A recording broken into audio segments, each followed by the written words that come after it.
नमस्कार, स्वागत है आपका संसद टीवी पर। मैं हूं मनोज वर्मा और आप देख रहे हैं हमारा खास कार्यक्रम मुद्दा आपका।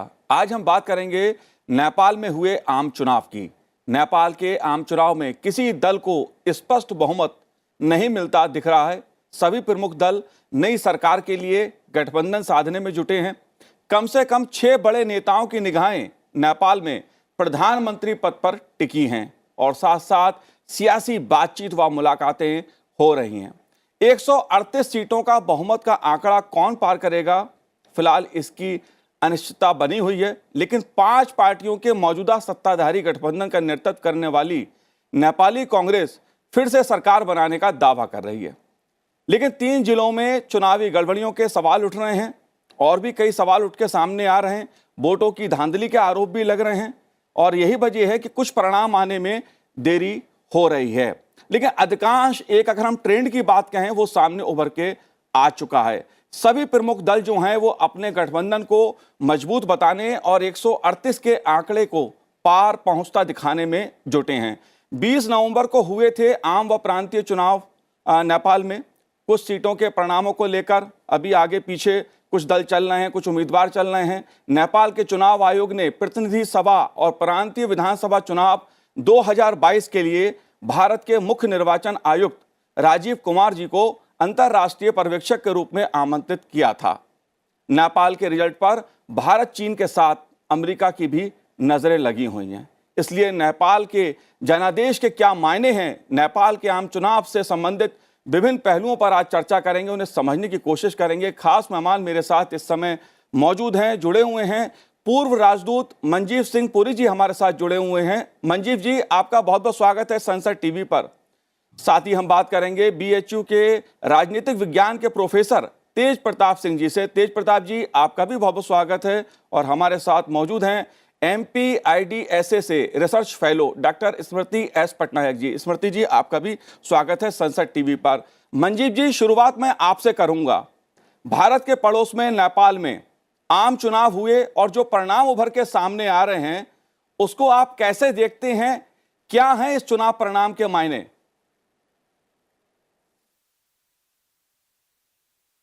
मनोज जी, बहुत बहुत धन्यवाद। पहले तो मैं संसद टीवी का बहुत शुक्रगुजार हूं कि आपने नेपाल पे फोकस किया। भारत के लिए perhaps strategically most important country, लेकिन आप देख रहे हैं हमारे चैनल पे क्या हो रहा है। मेरे को बोलना चाहिए, आपकी सराहना करनी। ये मैं इसलिए नहीं कह रहा कि मैं वहां पर ambassador, but this is the reality of. दूसरी बात, ये जो चुनाव हुए हैं, इन अ सेंस जो अभी ट्रेंड लग रहा है जिसमें नेपाली कांग्रेस के नेतृत्व में जो गठबंधन है उनके पास करीब 134 है, 138 चाहिए, कुछ ना कुछ वो जुटा लेंगे, वहां पर तौर तरीके हैं। लगता है कि वो सत्ता में दोबारा आ जाए। ऑफ कोर्स ये जिसको कहते हैं मिली जुली सत्ता, ये कभी भी टूट सकती है। नेपाल है, यहाँ पर ये बहुत चीजें होती रहती हैं, ये नॉर्मल जी। लेकिन जनरली स्पीकिंग मैं कहूंगा भारत के लिए और बेसिकली ऑल डेमोक्रेटिक कंट्रीज के लिए ये जो नतीजा है ये एक्सेप्टेड नतीजा है। मैं ये नहीं कह सकता कि बहुत हर्षोल्लास का नतीजा, लेकिन नतीजा ऐसा है कि ठीक है नतीजा। It is continuing the state of play, और स्टेट ऑफ प्ले में जो है, जो पार्टीज हैं वो डेमोक्रेटिक हैं, डेमोक्रेटिकली अलाइंड है, हमारे साथ उनके गुड रिलेशंस हैं, और ये जो आउटकम आती नजर आ रही है, ये आउटकम हमारे लिए जनरली एक्सेप्टेबल होनी चाहिए और अच्छी होनी जी। तेज प्रताप जी, आप कैसे देख रहे हैं? क्योंकि जो दोएबा जी की पार्टी है नेपाली कांग्रेस, उसके नेतृत्व में जो गठबंधन है वो अच्छी खासी बढ़त लिए हुए है। ये बात ठीक है कि उनको और समर्थन की जरूरत पड़ेगी, जो नतीजे फिलहाल दिखाई दे रहे हैं नेपाल के। आप कैसे देख रहे हैं नेपाल के इस जनादेश को? हमको कोई भी जनादेश हो उसका सम्मान करना चाहिए। जनता जनार्दन है, जनता जो निर्णय लेती है वो सबको स्वीकार होना चाहिए। तो उससे मैं इस जनादेश का स्वागत करता हूँ। रही भारत की बात, तो भारत के लिए पुनः नेपाली कांग्रेस का सत्ता में आना, शेर बहादुर देउपा प्रधानमंत्री हो या नेपाली कांग्रेस से कोई और प्रधानमंत्री बने, जैसा कि आपने कहा कि ये काफी दावेदार हैं प्रधानमंत्री पद के जी। तो लोकतंत्र है, इसमें कोई भी प्रधानमंत्री बन सकता है। लेकिन इतना निश्चित लग रहा है कि जो भी प्रधानमंत्री होगा वो सबसे बड़े दल नेपाली कांग्रेस से ही होगा। और नेपाली कांग्रेस की सत्ता यदि आती है तो जैसा कि केपी ओली के साथ हमारा पुराना अनुभव रहा है, तो दोनों की तुलना में जो मंजीत पुरी ने जो बात की स्ट्रेटेजिक इंटरेस्ट की, तो हमारे जो स्ट्रेटेजिक इंटरेस्ट है वो ज्यादा सर्व होते दिखाई दे रहे हैं नेपाली कांग्रेस के नेतृत्व में बनी किसी भी सरकार का। साझा सरकार बने आ रही, निश्चित रूप से अस्थिर सरकार होगी, लेकिन नेपाल भारत से भी सीख सकता है। नरसिम्हा राव ने अल्पमत की सरकार 5 साल स्थिर सरकार चलाई थी, तो हो सकता है कि वो ये जो सरकार बन रही है साझा सरकार, ये भी जो है चल सकती है। नेपाल अस्थिरता के दौर से गुजर रहा है। नेपाल की ये त्रासदी रही है कि इवन बहुत बहुमत की सरकार पिछली बार बनने पर भी जो प्रचंड और केपीएस ओली की जो सरकार बनी थी, काफी बहुमत था, उनको यह अपेक्षा की गई थी ये 5 साल चलेगी, लेकिन इतना प्रचंड बहुमत होने के बाद भी उन लोगों के आपस के जो मतभेद थे, सरकार चली नहीं। तो कोई जरूरी नहीं है कि एक तरफ उदाहरण नरसिंह राव जी का है कि उनकी अल्पमत होने के बाद ही 5 साल चली, दूसरी तरफ यहाँ इतनी प्रचंड बहुमत के बाद भी पिछली सरकार जो ओली की और प्रचंड की बनी थी वो 3 साल से ज्यादा नहीं चल पाई जी। तो हम ये अपेक्षा करते हैं कि स्थिर सरकार बनेगी और नेपाली कांग्रेस के नेतृत्व में सरकार का आना निश्चित रूप से हमारे लिए एक अच्छी बात जी। एक और बात मैं थोड़ा सा जोड़ना चाहूंगा। चीन, चूंकि हम उसी देखते हैं, नेपाली कांग्रेस का जो दृष्टिकोण रहा है, जो ढेर सारे वहां प्रोजेक्ट चल रहे हैं चीन के, तो चीन हमेशा रुचि रखता है लोन देने में।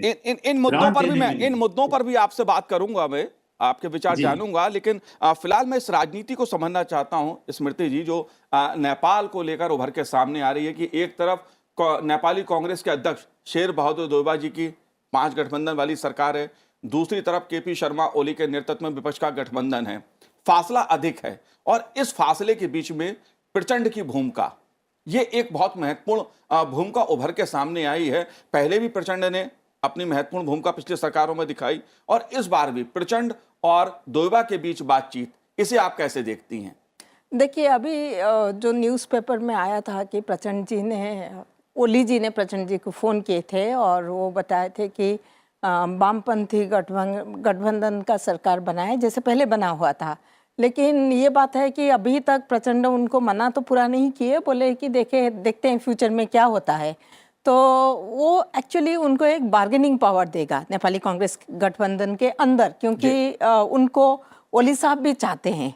जब 2 बंदे एक बंदे को चाहते हैं तो डेफिनेटली उनका जो वेट होगा, तो वेट ऑब्वियसली ज़्यादा होगा। लेकिन एक चीज़ है कि उनका जितना नंबर है, उतना नंबर में चाहे ओली साहब के साथ जाए, चाहे देउबा साहब के साथ जाए, उनका मतलब उतना पॉलिटिकल वेट नहीं है उनका पॉलिटिकल पार्टी का जो है। लेकिन यही है कि वो 3rd मेजॉरिटी पार्टी है। लेकिन ये भी है कि अभी देखते हैं, जो ये तो फर्स्ट पोस्ट पास्ट का सिस्टम में वो इलेक्शन, डायरेक्ट इलेक्शन हो गया, लेकिन अभी प्रोपोर्शनल रिप्रेजेंटेशन में कितना वोट आ रहा है वो भी सिग्निफिकेंट होगा। लेकिन मैं यही बोलूँगी कि मुझे जितना लग रहा है, मैं दूसरे पैनलिस्ट के साथ सहमत हूँ कि बहुत मतलब अभी जो रिजल्ट को देख के पता चल रहा है, जो गठबंधन के दूसरे लीडर से उनका जो स्टेटमेंट आ रही है उससे पता चल रहा है कि शायद देउबा साहब ने सरकार बनाएंगे, नेपाली कांग्रेस ने सरकार बनाएंगे। हमें ये पता नहीं कि देउबा साहब सरकार बनाएंगे या और कोई दूसरा पार्टी से होगा। जो नेपाल के आम चुनाव हैं उसका जो अंतिम परिणाम है वो अभी सामने नहीं आया है, कुछ सीटों के परिणाम आने बाकी हैं, लेकिन जो तस्वीर एक उभर के सामने आई है उसमें मैं आपको बता दूं, जो सत्ताधारी नेपाली कांग्रेस गठबंधन है उसको करीब 85 सीटें मिली हैं, जबकि केपी शर्मा ओली जी जो विपक्ष का गठबंधन का नेतृत्व कर रहे थे उनके पास करीब 55 सीटें हैं। और इसके बीच जो प्रचंड हैं उनकी पार्टी ने भी ठीक ठाक सीटें जीती हैं, कुछ क्षेत्रीय दलों ने भी सीटें अच्छी खासी वहां पर जीती हैं, कुछ नई पार्टी भी उभर के वहां पर सामने आई है, उस पर भी चर्चा करूंगा। लेकिन मंजीव जी, एक बात मैं समझना चाहता हूं, जो पूर्व प्रधानमंत्री केपी शर्मा ओली जी के बारे में, जिस तरह से पिछली सरकार में हमने देखा उनकी नजदीकियां कहां बढ़ रही थी, कितनी बढ़ रही थी, अचानक क्या हुआ कि नेपाल की जनता ने केपी शर्मा जी को एक तरह से मैं कहूं जो परिणाम उभर के आए हैं ठुकरा दिया है। क्या यह कहना ठीक रहेगा? ऐसा क्यों हुआ? ऐसा है मनोज जी कि ये जरा थोड़ी सी पेचीदी बात। जी एक चीज नोट करिएगा, जो प्रोपोर्शनल रिप्रेजेंटेशन है, किस पार्टी को सबसे ज्यादा वोट्स मिली, उसमें यूएमएल केपी शर्मा ओली की पार्टी नंबर 1 है। जी और लगता है कि 110 प्रोपोर्शनल रिप्रेजेंटेशन की जो सीटें हैं, उसमें से 34 सीटें इनको मिलेंगी और ग्योबा जी को सिर्फ 32 सीटें मिलेंगी। तो मैं आपको ये कहना चाहता हूं कि हाँ, उनकी इस इलेक्शन में जीत नहीं हुई। जिस जी किस्म की जीत उन्होंने पिछली बार की वो नहीं की, लेकिन जो गठबंधन उनके साथ था इस बार कुछ भी नहीं, वो अकेले ही लड़ रहे थे। दियोबा जी के साथ प्रचंड जी थे, माधव कुमार नेपाल जो और एक पुराने बहुत बड़े कम्युनिस्ट लीडर थे जिन्होंने पार्टी छोड़ दी केपी शर्मा ओली जी के लिए, उस कारण ये हुआ। तो लोगों ने धकेल नहीं दिया, उनकी जीत हो नहीं पाई क्योंकि वो उनका गठबंधन ठीक नहीं हो पाया और वो हो भी नहीं सकता था, क्योंकि उन्होंने जिस तरह अपनी राजनीति की 2-3 सालों के बारे में, जिस तरह प्रोफेसर साहब ने यहाँ पर समझाया, उन्होंने अपने ही गठबंधन के जो साथी है उन्हीं के साथ उनके तालमेल नहीं रह पाया और टूट गई। और वो बात अभी भी जिसको कहते हैं वहीं तक रही है। जी चाहे आजकल बात चल रही है कि केपी शर्मा ओली जी ने प्रचंड को फोन किया, शायद कुछ हो सकता है। देखिए, नेपाल में सब कुछ हो सकता है। सब जितने भी लीडर हैं वो, उनको कोई जिसको कहते हैं जानी दुश्मन नहीं है, सबके साथ दोस्ती यारी हो सकती है, जो नेसेसरी है सर्कमस्टांसेस में अपने आप को पावर में आने के लिए लोग करते हैं। लेकिन जो अब तक के आंकड़े हैं उनमें ऐसे लग रहा है कि नेपाली कांग्रेस के पास फेडरल जो डायरेक्ट सीटें हैं और प्रोपोर्शनल को लेके करीब 88 सीट्स मिलेंगी और ओली जी को 77। साथ में अगर आप प्रचंड जी की 31 और माधव नेपाल जी की 10 जोड़िए तो ये लोग काफी आगे बढ़े।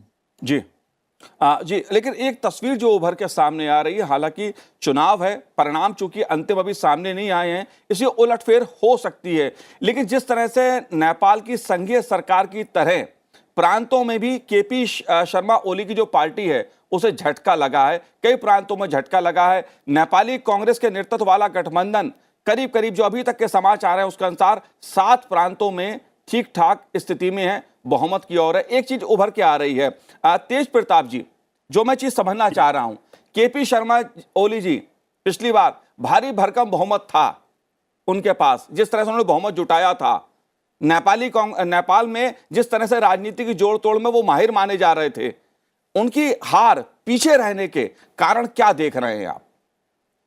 उसके लिए स्वयं केपी शर्मा ओली ही जिम्मेदार हैं।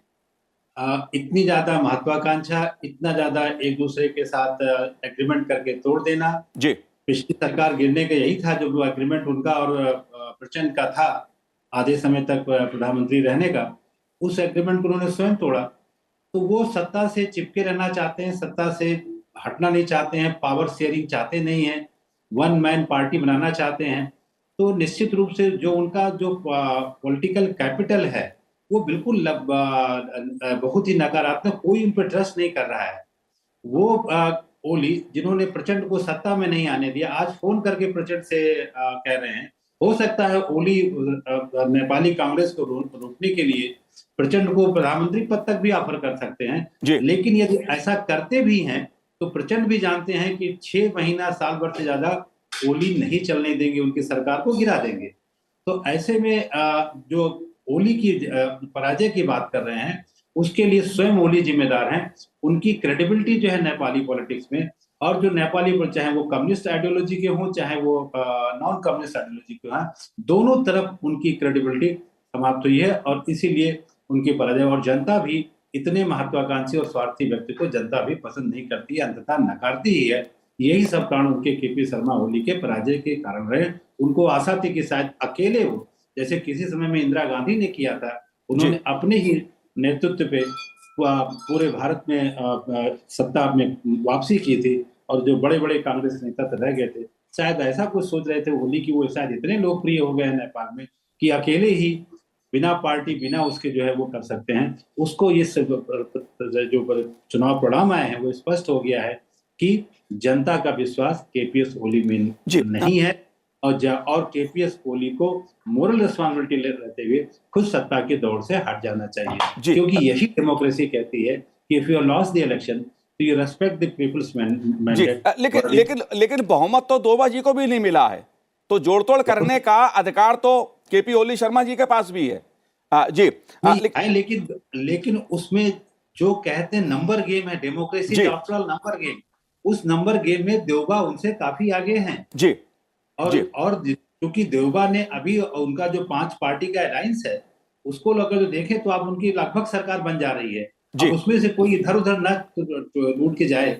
तो ब- और दूसरा जो उनका एक नई पार्टी आई है, जो राष्ट्रीय स्वतंत्र पार्टी है, जो फेडरलिज्म का विरोध कर रहे हैं, संघवाद का विरोध कर रहे हैं, उनके पास भी 7 सीटें आई हैं। जी। मुझे नहीं लगता है कि विचारधारा के आधार पे जो राष्ट्रीय स्वतंत्र पार्टी है, वो राष्ट्रीय किसी भी साम्यवादी पार्टी को या ओली या किसी भी को वो समर्थन देंगे विचारधारा की। लेकिन जैसा कि एम्बेसडर पुरी ने कहा, नेपाल में सब कुछ संभव है, कोई आइडियोलॉजी नहीं है, कोई कहीं जा सकता है, कोई किसी से हाथ मिला सकता है। तो जी। पॉलिटिक्स में सब कुछ संभव है, ये भी बिल्कुल हो सकता है। बिल्कुल बिल्कुल यही बात मैं कह रहा हूं, राजनीति में सब कुछ संभव है और कुछ भी हो सकता है। नेपाल में बहुत कुछ राजनीति में हुआ, ये सब हम सब ने देखा है।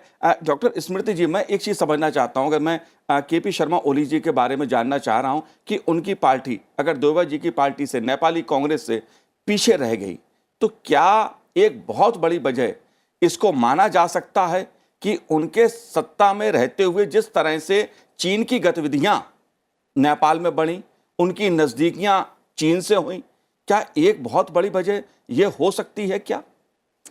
देखिए, फॉरेन पॉलिसी में इंडिया का जितना मायने रहता है नेपाल में, आप इंडिया के बारे में अगर बात करेंगे, लोग उसके बेसिस में आप मोबिलाइज कर सकते हैं एंटी इंडियनिज्म। जैसे हम लोग देखे 2015 के बाद ओली साहब ने कैसे पहाड़ी जो आइडेंटिटी है उसका कैसे मोबिलाइजेशन किए, जिसके बाद उन्होंने वो ट्रांजिट ट्रेड ट्रीटी चाइना के साथ साइन किए। मैं ये बोलूँगी कि डेफिनेटली वो चाइना तो है, तो वो मतलब उसमें कोई शक नहीं है, लेकिन उनका वो जब पावर में थे और जिस तरह से वो पेश आए, मतलब क्लिंग करके पावर को रहना चाहे, जबकि दूसरे जो पार्टी था उनको जो चांस मिलना चाहिए था बहुमत अपना प्रूफ करने के लिए पार्लियामेंट में, वो चांस नहीं दिए। वो तो सुप्रीम कोर्ट इंटरवीन की, इसीलिए तो देवबा का सरकार बनी। लेकिन उन्होंने राष्ट्रपति को उस टाइप का एडवाइस दिए थे जिसके वजह से दो बार असेंबली उन्होंने ये किए थे। तो उसमें से पता चल रहा है कि वो कैसे किसी वजह से कैसे भी हो पावर को क्लीन करना चाहे, जिसके वजह से गवर्नेंस भी सफ़र किया। आप देखिए जुडिशियरी में प्रॉब्लम तभी हुई। तो ये सारे बहुत सारे रीज़न है, सिर्फ मतलब फॉरेन पॉलिसी एक रीज़न हो सकती है, लेकिन इतना मेजर रीज़न मैं नहीं मानूंगी। जी बिल्कुल, नेपाल की विदेश नीति है, अपनी विदेश नीति नेपाल की है, लेकिन इस बार चुनाव पर मंजीव जी, भारत और चीन की तो नजरें लगी हुई थी लोगों की, लेकिन अमेरिका की नजर खासतौर पे नेपाल के चुनाव पर टिकी थी, क्यों? मनोज जी, आपने मैं मानता हूँ सबसे ज्यादा अहम सवाल किया। देखिए, ये चीज भारत को पर सबसे ज्यादा समझने की जरूरत है कि नेपाल बदल गया। 1990 तक नेपालियों को पासपोर्ट नहीं मिलता था। आज स्थिति ये है कि आज कह रहे हैं कि 1700 नेपाली हर रोज बाहर जाते हैं दुनिया में जॉब लेने, और हिंदुस्तान में इसमें नहीं काउंट करते। दूसरे countries, Europe, America, gulf, south east Asia, Australia, वहां पर ग्लोबलाइजेशन का जो इम्पैक्ट है वो इतना ज्यादा इम्पैक्ट कि ये जो बात आप कह रहे हैं कि अमेरिका, यूरोपियन यूनियन वो सब देख रहे हैं, ऑटोमेटिकली उनको इस चीज का फायदा, साथ में जो प्रचंड जी की इंसर्जेंसी, उस सब चीजों में फायदा हुआ, इसमें कोई शक की बात नहीं। जी। अभी प्रोफेसर साहब ने मेंशन किया, एक ये नई पार्टी है राष्ट्रीय स्वतंत्र पार्टी, जी। रवि लम्मी-छाने इसके लीडर हैं। ये तो इतना भी श्योर नहीं है कि वो अमेरिकन नेशनल नहीं, लेकिन फिर भी लोगों ने उनको बहुत पैमाने पे वोट दिया और वो पार्टी शायद 3rd या 4th नंबर पे आ रही है in terms of proportional representation. और लोग क्या कहते हैं कि उनके जो जो रिश्तेदार बाहर थे, उन्होंने अपने माँ बाप, भाई बहनों को फोन करके कहा कि आप इस पार्टी को इस पार्टी को वोट दीजिए। इस बार वोट प्रतिशत सिर्फ 61% हुआ, पिछली बारी की इलेक्शन में 78%। मेन रीजन मैं मानता हूं कि लोग जो हैं ये पुराने नेपाली पॉलिटिशियन से, अब क्या करें, मजबूरी है, आप वोट तो करनी है, और वोट में मेन्यू ऑफ ऑप्शंस में आपके पास कौन रखा है, बहुत कम ऑल्टरनेटिव्स हैं। ये जो पार्टी है ये सिर्फ अर्बन एरियाज वगैरह में है, लेकिन they have done very well. Secondly, हम मधेश में भी देखिए तो जो पुरानी मधेसी पार्टियां थी, ठीक है, they have done reasonably well, लेकिन कोई इतना चमत्कार रिजल्ट नहीं आया। पिछली बारी बहुत अच्छा रिजल्ट आया। इस बार फ्रिंज एलिमेंट सीके राउत ये वो वगैरह वो लोग जीत गए वहां पर, और नेपाली कांग्रेस, माओइस्ट सेंटर ये सब जीत गया। तो नेपाल को मैं अगर अंग्रेजी में कहूं, there is a changing Nepal, जी और हमें इसको समझ जाना चाहिए। और ये चेंजेस जो है नेपाल में, these are as a result of globalization now being, जिसको कहते हैं internalized in Nepal. Almost every family, चाहे मधेश में हो चाहे पहाड़ में हो, कोई ना कोई बाहर है। इन सब चीजों से बहुत फर्क पड़ता है, और लोगों का ये फर्क आप देख रहे हैं। छोटा सा मैं आपको उदाहरण दूं, जी काठमांडू जो सबसे बड़ा शहर है नेपाल में, सबसे बड़ा, बिल्कुल ही बड़ा शहर है, वहां के जो मेयर है कि इंडिपेंडेंट आदमी खड़ा हुआ वो जीत गया, और सारी एस्टेब्लिश पार्टी हार। ये फैक्ट्स हैं, रियलिटीज हैं, और ये चीज आपने आज उभर के लाए। बहुत अच्छा, thank you very much for raising this. जी मंजीव जी, अगर मैं आपसे जानना चाहूं भारत के नजरिए से, तो कौन कौन से ऐसे मुद्दे हैं जिसपे आगे दोनों देश बढ़ना चाहेंगे, और खास तौर से जो चीन की जिस तरह से विस्तारवादी सोच रही है, उसके बाद नेपाल की नई सरकार की, वहां के नेताओं की भूमिका और महत्वपूर्ण हो जाती है। मनोज जी देखिए, मैं तो बहुत स्ट्रांगली मानता हूं कि हमारी सबसे बड़ी रिलेशनशिप जो है वो है लोगों की रिलेशनशिप। दूसरी बड़ी रिलेशनशिप जो इसके साथ जुड़ती है वो है इकोनॉमिक रिलेशनशिप।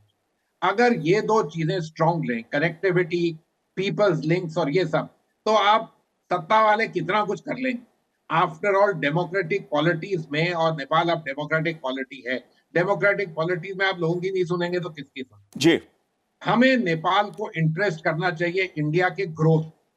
मैं 3-4 चीजें आपके प्रोग्राम पे साफ साफ कहता हूं। हमें अपने border areas with in India Nepal के साथ जितने डेवलप करने चाहिए। वहां की जो मिडिल क्लास पॉपुलेशन है उसकी एस्पिरेशंस को मीट तो करो। अभी तो स्थिति यह है कि हम उनकी मिडिल क्लास एस्पिरेशन नहीं मीट कर पा रहे, इसलिए वो लोग बाहर देख रहे हैं, चाहे अमेरिका देख रहे हो चाहे चीन देख रहे हो। जिस तरह हमारे यहाँ चीन का यहाँ इंपोर्ट होता है, उसी तरह वहां पर भी हो रहा है। हमें वो बहुत ज्यादा लगता है, लेकिन साथ साथ हमें कनेक्टिविटी इंप्रूव करनी चाहिए।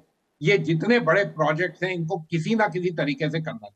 मुझे खुशी है कि हाइड्रो पावर पे अब प्रोग्रेस हो रही है, लेकिन साथ साथ रोड्स, रेल, सब चीजों पे प्रोग्रेस करनी चाहिए। ये याद रखिए, मैं ये बात बहुत स्पष्ट कहता जी हूं, नेपाल हमारे लिए सिर्फ स्ट्रेटेजिकली, मिलिटरीली ही इंपॉर्टेंट नहीं है, हमारे लिए हेजेमनिस्टिकली बहुत इंपॉर्टेंट है, जी because of the nature of the civilizational type between the people of India and Nepal.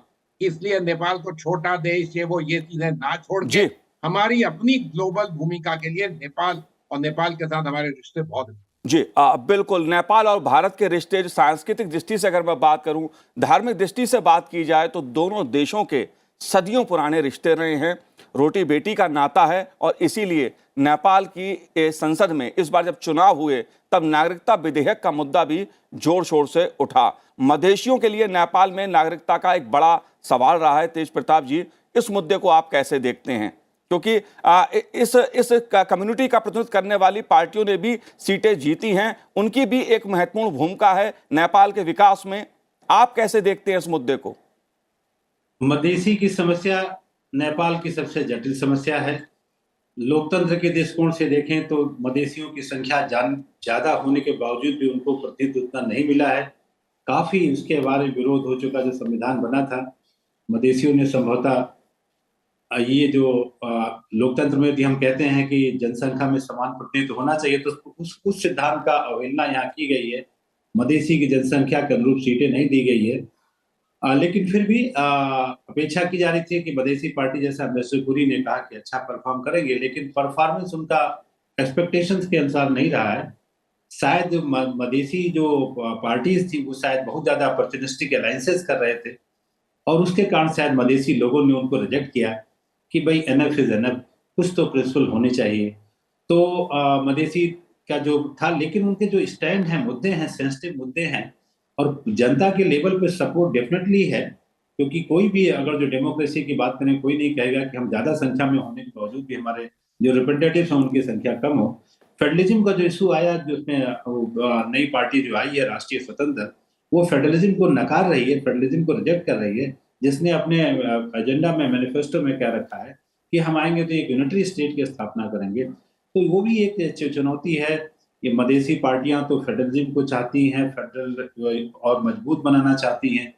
तो मधेसियों के लिए काफी चैलेंज है, सिटीजनशिप का इशू, रिप्रेजेंटेशन का इशू, और जो डेवलपमेंट का इशू है वहां भी ये भी है कि जो रिसोर्सेज हैं उनका ज्यादा पहाड़ी क्षेत्र के ही डेवलपमेंट पे होता है। मधेसियों के साथ हमेशा दूसरे तरह के सौतेला व्यवहार होता है, तो ढेर सारे मधेसी इशूज हैं जी। और मुझे लगता है कि शायद जो भी सत्ता में आए मधेसियों के मुद्दों के प्रति वो संवेदनशील रहेंगे, क्योंकि राष्ट्रीय एकता अखंडता के लिए नेपाल के जरूरी है कि मधेसी को बहुत दिन तक वो एलिनेट नहीं कर सकते हैं, नहीं तो नेपाल में वही समस्या आएगी।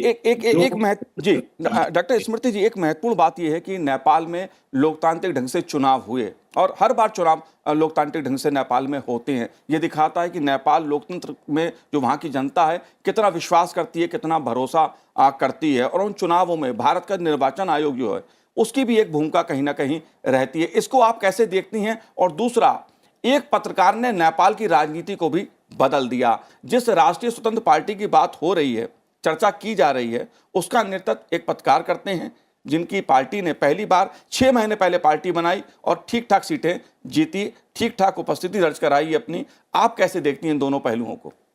एक तो नेपाल इंडियन इलेक्शन कमीशन का जो रोल रही है नेपाल में इलेक्शन प्रोसेस को स्ट्रेंथन करना, एक पर्यवेक्षक के रूप में भूमिका रहती है। हाँ, लेकिन जैसे मतलब वोटिंग प्रोसेस है, उसका मतलब जो हम लोग का जो कैपेसिटी बिल्डिंग के तौर में हम लोग नेबरिंग कंट्री में जो हेल्प करते हैं, अभी तो पर्यवेक्षक के हिसाब से गए थे, तो एक सिग्निफिकेंट होता है, क्योंकि आप जब फ्री एंड फेयर इलेक्शन करते हैं, जब बाहर से विदेशी पर्यवेक्षक रहते हैं, तो उसमें ये होता है कि एक उसको एक दर्जा मिलता है कि फ्री एंड फेयर इलेक्शन हुआ है।